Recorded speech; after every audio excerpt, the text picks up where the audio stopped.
اگر یہ بات نہ ہوتی تو حضرت آدم علیہ السلام اللہ تعالیٰ سے، اور وہ اس وقت جب فرشتوں نے اللہ تعالیٰ سے کہا سبحانک لا علم لنا الا ما علمتنا، اے اللہ ہم اس کے بغیر، اس کے علاوہ کچھ نہیں جانتے سوائے اس چیز کے کہ جو تو نے ہمیں سکھایا. تو اللہ تعالیٰ نے جو جو ہمیں آج ہم جو جو سیکھ رہے ہیں، یہ نہ آپ کے سیکھنے کی طاقت ہے نہ مجھے سیکھنے کی طاقت ہے، یہ صرف اور صرف میرا رب ہمیں سکھا رہا ہے. سبحان اللہ. تو علم اللہ تعالیٰ کی طرف سے آتا ہے. تو جو لوگ علم حاصل نہیں کرتے ان کو یہ بات سمجھ لینی چاہیے کہ وہ علم اس جو نہیں حاصل کر رہے، در حقیقت اللہ تعالیٰ ان سے ناراض ہے کہ اللہ تعالیٰ نے علم کی رزق کے دروازے ان پر بند کر دیے. پھر اللہ رب العزت اگلی آیت میں مزید ارشاد فرماتے ہیں وَإِذْ قَالَ رَبُّكَ لِلْمَلَائِكَةِ إِنِّي خالق بشرا من صلصال من حمأ مسنون، اور جب تیرے رب نے فرشتوں سے کہا کہ یقیناً میں بدبودار کیچڑ سے بجنے والی مٹی سے ایک انسان پیدا کرنے والا ہوں، تو اللہ تعالیٰ پھر فرماتے ہیں فَإِذَا سَوَّيْتُهُ وَنَفَخْتُ فِيهِ مِن رُوحِي فَقَعُوا لَهُ سَاجِدِينَ، پھر جب میں اسے پورا بنا دوں اور اپنی روح سے اس میں پھونک دوں تو اس کے آگے سجدہ کرتے ہوئے گر جانا. حضرت اللہ تعالیٰ نے یہ فرشتوں کو حکم دیا کہ روح کو پھونکنے کا مقصد یہ تھا کہ اللہ تعالیٰ کی صفات کا ہلکا سا پر تو اللہ تعالیٰ میں اللہ تعالیٰ نے اپنی صفات میں سے، اللہ تعالیٰ نے اپنی اللہ تعالیٰ نے خود روح کو پھونکا. یہ اللہ تعالیٰ کی صفت ہے کہ اللہ تعالیٰ نے روح کو کہ اللہ تعالیٰ روح کو پھونکتے ہیں ہر جاندار کے اندر. تو اللہ تعالیٰ کے حکم سے وہ پیدا انسان کو اللہ نے بنایا، اور پھر اللہ تعالیٰ نے انسان کے اندر روح کو پھونکا، اور انسان کو اللہ تعالیٰ نے اس طرح سے اس کے اندر روح پھونک کر اللہ تعالیٰ نے تمام جانداروں سے سب سے بڑھ کر عقل، تمیز، قوت، طاقت اور اختیار عطا کر دیا. یہ اللہ تعالیٰ نے ایک انسان کو ایک باقیوں سے بڑھ کر ایک صفت عطا کی.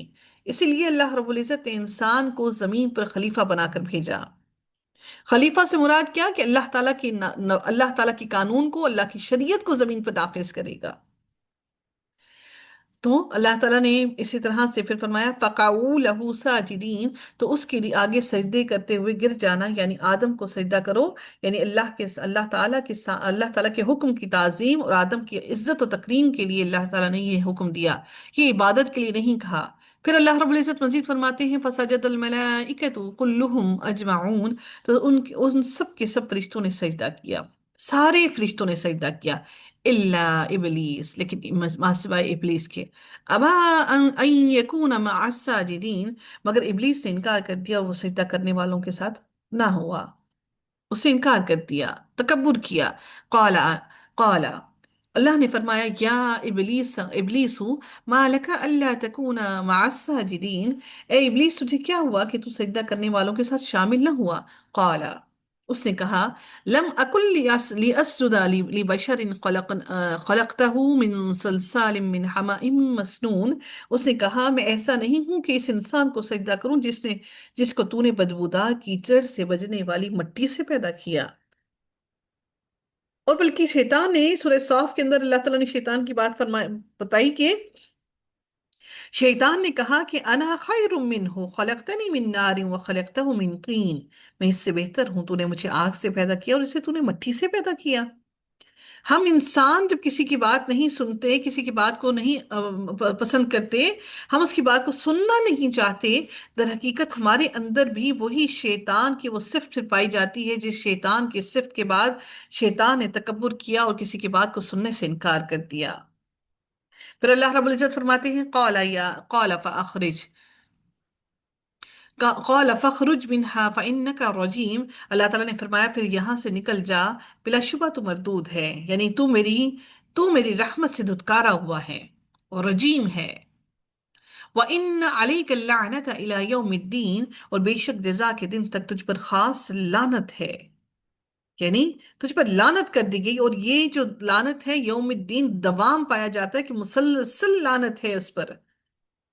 قال ربی فانظرنی الی یوم یبعثون، اس نے کہا اے میرے رب پھر مجھے تو اس دن تک مہلت دے جب وہ اٹھائے جائیں گے، یعنی قیامت کے روز سے جب تک یوم یبعثون، جب یہ لوگ اٹھائے جائیں گے. یعنی شیطان کو ہر چیز کا علم تھا، شیطان کے پاس علم 9 حصے علم کے شیطان کے پاس اور 1 حصہ علم کا دنیا کے اندر ہے. جب انسان علم کے اندر آ جاتا ہے تو اس کے بھٹکنے کے چانسز بھی بہت زیادہ ہو جاتے ہیں.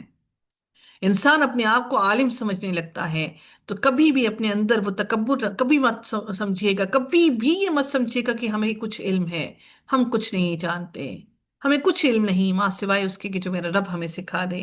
پھر اللہ تعالیٰ نے فرمایا قال رب قال فإنك من المنظرین، اللہ تعالیٰ نے فرمایا، اللہ تعالیٰ نے فرمایا بے شک تو مہلت دیے گئے لوگوں میں سے ہے۔ اللہ نے اس کی شیطان کی دعا کو قبول کر لیا، اور شیطان کی دعا کو قبول کر کے اللہ تعالیٰ نے شیطان کے دشمن کو انسان کے ساتھ قیامت تک کے لیے لگا دیا، تاکہ شیطان ہمیں مسلسل بھٹکاتا رہے۔ یہی وجہ ہے کہ جب ہم صبح اٹھتے ہیں تو صبح کے وقت ہمارا ایمان بلند ہوتا ہے، کیونکہ روح ہمارے جسم کے اندر لوٹ کر آتی ہے اللہ تعالیٰ کی طرف سے۔ جب سوتے ہیں روح جسم سے نکلتی ہے اور پھر واپس لوٹ کر آتی ہے اللہ کی طرف سے، تو ایمان ہمارا بلند تر ہوتا ہے جب بھی ہم صبح اٹھتے ہیں۔ اور جیسے ہی ہمارا دنیا کے اندر ہماری چہل پہل شروع ہوتی ہے تو ایمان آہستہ آہستہ ڈگمگاتے ڈگمگاتے نیچے آتے آتے آتے نیچے اتر جاتا ہے۔ پھر میرے رب نے فرمایا اِلَى یوم الوقت المعلوم، ایسے وقت کے دن تک جو معلوم ہے، یعنی قیامت کے دن تک۔ حضرت ابن عباس نے کہا کہ اس سے مراد نفخہ اولا ہے، یعنی جب پہلی سور کو پھونکا جائے گا، یا وہ وقت جب ساری مخلوق کی موت واقع ہو جائے گی۔ یہ بھی کہا گیا کہ اس سے مراد وہ وقت ہے جس کو اللہ تعالیٰ جانتا ہے، ابلیس نہیں جانتا تھا۔ جب ابلیس کو موت آ جائے گی اور اسے دوبارہ اٹھایا جائے گا، اس سے مراد وہ یوم الوقت المعلوم سے مراد وہ دن ہے۔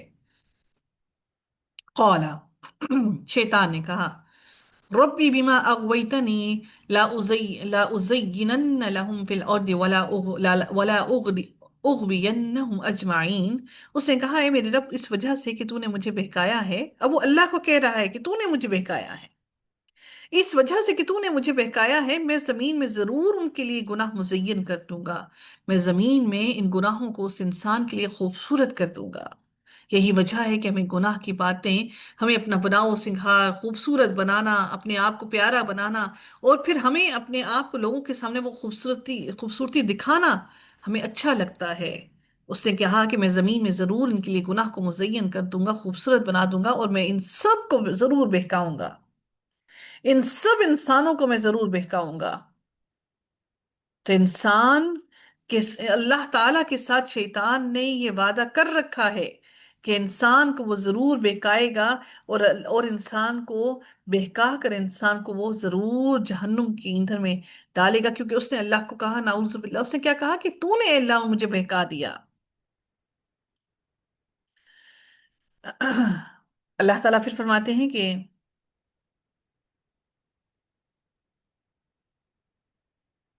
اللہ رب العزت سورہ کہف میں فرماتے ہیں کہ آپ کہہ دو کیا ہم تمہیں بتائیں جو لوگ اپنے اعمال میں سب سے زیادہ خسارے والے ہیں، وہ لوگ جن کی محنت دنیا کی زندگی میں ہی کھو گئی اور وہ سمجھتے رہے کہ یقیناً وہ اچھا کام کر رہے ہیں۔ یہی وجہ ہے کہ اہل کفر اور وہ تمام لوگ جو بدعت میں پڑے ہوئے ہیں، ان کو لگتا ہے کہ وہ بہت اچھے کام کر رہے ہیں، جبکہ ان کا کوئی بھی کام اللہ تعالیٰ کو پسندیدہ نہیں، اور وہ اپنے آپ کو تھکا رہے ہیں۔ اللہ تعالیٰ نے سورہ حامیم سجدہ میں فرمایا اور ہم نے ان پر برے دوست مسلط کر دیے ہیں، تو انہوں نے ان کے آگے اور ان کے پیچھے سے ہر چیز کو ان کے لیے خوشنما بنا دیا۔ اللہ سے دعا کیجئے کہ اللہ رب العزت ہماری اولاد کو اچھے دوست عطا کرے، جو ان کی آخرت کے فکر مند ہو اور ان کی آخرت کے لیے لے کر جائیں، آخرت کے رستے کی طرف لے کر جائیں۔ اللہ رب العزت پھر فرماتے ہیں الا عبادک منہم المخلصین، مگر ان میں تیرے وہ بندے جو خالص کیے گئے۔ ان کو شیطان نے کہا کہ میں تیرے مخلص بندوں کو نہیں بہکا سکوں گا۔ اللہ تعالیٰ ہمیں بھی مخلص بنا لیں، اللہ تعالیٰ شیطان کے واروں کو ہمارے اوپر کمزور کر لیں۔ پھر اللہ رب العزت نے مزید فرمایا قال هذا صراط علی مستقیم، اللہ نے فرمایا یہ راستہ ہے جو مجھ تک سیدھا ہے۔ یہ وہ راستہ سیدھا کیا ہے؟ یہ قرآن ہے۔ جب تک آپ اس قرآن کو نہیں تھامیں گے اس وقت تک سیدھے رستے تک نہیں پہنچ سکتے۔ قال هذا صراط، یہ وہ راستہ ہے علی مستقیم جو مجھ تک سیدھا ہے۔ اللہ نے کہیں نہیں کہا کہ ہم اللہ کی طرف جانے والا راستہ کوئی ٹیڑھا اور غلط اور ایسا ویسا ہے، بالکل سیدھا راستہ ہے۔ ان عبادی لیس لک علیہم سلطان الا من اتبعک من الغاوین، بے شک میرے بندوں پر تیرے لیے کوئی غلبہ نہیں ہوگا۔ شیطان کو اللہ تعالیٰ یہ جواب دے رہے ہیں، میرے بندوں پر تیرا کوئی غلبہ نہیں ہوگا مگر جو گمراہوں میں سے تیرے پیچھے چلیں گے۔ ایک روز اگر ہم اپنے آپ کو گمراہی کی طرف لے آتے ہیں تو پتہ نہیں کتنے روز شیطان ہمیں اپنے قابو میں رکھے گا۔ اللہ تعالیٰ سے دعا ہے کہ رب کائنات ہم سب کو سیدھے رستے پر چلنے والا بنائے اور ہمیں اس پر استقامت نصیب فرمائے۔ وَإِنَّ جَهَنَّمَ لَمَوْعِدُهُمْ أَجْمَعِينَ، اور بے شک جہنم یقیناً ان سب کے وعدے کی جگہ ہے، ان سب کے ساتھ جن کو شیطان نے بہکا دیا، جو شیطان کے پیروکار بن گئے، جو اس کی فوج میں شامل ہو گئے۔ لہا سبعت ابواب، اب اللہ تعالیٰ جہنم کو ایکسپلین کر رہے ہیں کہ اس کے 7 دروازے ہیں۔ لکل باب منہم جزء مقسوم، اور ہر دروازے کا ان میں سے تقسیم شدہ حصہ ہے۔ یعنی اس سے مراد کیا ہے کہ ہر دروازے کا اس میں سے، یعنی ابلیس کے پیروکاروں میں سے جس جس نے جو جو کام کیے اس کو اس دروازے سے داخل کیا جائے گا۔ رسول اللہ صلی اللہ علیہ وآلہ وسلم فرماتے ہیں کہ بعض کو ٹخنوں تک آگ پکڑے گی، اور بعض کو اس کے سر تک، اور بعض کو اس کی گردن تک، اور بعض کو اس کے سینے تک آگ پکڑے گی۔ جہنم کے 7 درجے ہیں۔ پہلا جو درجہ ہے نا، اب سنیے گا جو 7 درجے ہیں وہ کون کون سے ہیں۔ پہلا جو درجہ ہے وہ اس کو جہنم کہا جاتا ہے۔ ہم نے بہت جگہوں پر بار بار قرآن کے اندر پڑھا جہنم جہنم، لیکن وہ پہلا درجہ ہے جہنم کا۔ دوسرا درجہ لظا ہے، لام ظا اور چھٹی یہ۔ تیسرا درجہ حطامہ ہے۔ چوتھا درجہ سعیر ہے۔ پانچواں درجہ سکر ہے۔ چھٹا درجہ جہیم ہے، اور 7واں درجہ جہنم کا حاویہ ہے۔ اللہ رب العزت ہمیں جہنم کے عذاب سے محفوظ رکھے اور ہم سب کی مغفرت فرمائے۔ سیدنا عباس بن عبد المطلب سے روایت ہے کہ انہوں نے عرض کیا، یا رسول اللہ، ابو طالب آپ کی حفاظت کرتے تھے اور آپ کے لیے دوسرے لوگوں سے ناراض ہوتے تھے، کیا یہ چیز ان کے کسی کام آئے گی؟ آپ صلی اللہ علیہ وآلہ وسلم نے ارشاد فرمایا، ہاں، اب وہ جہنم کے اوپر کے درجے میں ہیں، اگر میں ان کے لیے سفارش نہ کرتا تو وہ جہنم کے سب سے نچلے درجے میں ہوتے۔ اللہ اکبر۔ رسول اللہ صلی اللہ علیہ وسلم نے فرمایا کہ قیامت کے دن دوزخ والوں میں سے سب سے ہلکا عذاب اس آدمی کو ہوگا جس کے پاؤں کے نیچے آگ کے 2 انگارے ہوں گے، جن کی وجہ سے اس کا دماغ کھول رہا ہوگا۔ نبی کریم صلی اللہ علیہ وسلم نے فرمایا کہ میں نے جہنم سے بھاگنے والے کسی شخص کو آرام کی نیند سوتے نہیں دیکھا، نہ ہی جہنم کے کسی خواہش مند کو آرام کی نیند سوتے دیکھا ہے۔ اور ہم جن کے اعمال ہی کچھ نہیں، ہم اتنے آرام کی سکون کی نیند سوتے نظر آتے ہیں کیونکہ ہمیں کوئی فکر ہی نہیں۔ اللہ رب العزت ہم سب پر اپنا خصوصی رحم فرمائے۔ جہنم میں توحید پرست جنہیں کچھ عرصہ بعد سفارش پر نکال لیا جائے گا، دوسرے درجے میں، اچھا درجے میں کون ہوں گے؟ پہلے درجے میں جہنم میں ہوں گے۔ جہنم میں وہ لوگ ہوں گے جو توحید پرست ہوں گے، جن کو نبی کریم صلی اللہ علیہ وسلم کی سفارش کے بعد جو انہوں نے توحید جن کے دل میں موجود ہوگا ان کو نکال لیا جائے گا۔ دوسرے درجے میں یہودی ہوں گے، تیسرے درجے میں عیسائی ہوں گے، چوتھے درجے میں صابی ہوں گے، پانچویں درجے میں مجوسی ہوں گے، چھٹے درجے میں مشرکین ہوں گے، اور 7ویں درجے میں منافقین ہوں گے۔ اللہ اکبر۔ منافق جہنم کے سب سے نچلے درجے میں ہوں گے۔